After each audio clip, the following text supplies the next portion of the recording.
Hello dear friends, subscribers and guests of my channel.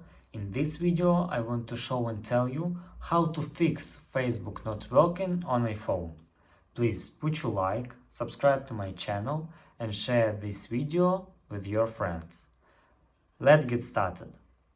So first we need to go to settings. After that we need to scroll down and click general. Here click iPhone storage, and now you must find Facebook here. Scroll down and find Facebook here. Click, and after that click offload app.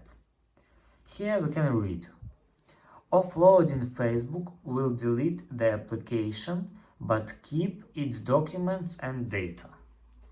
Click, and that's first method.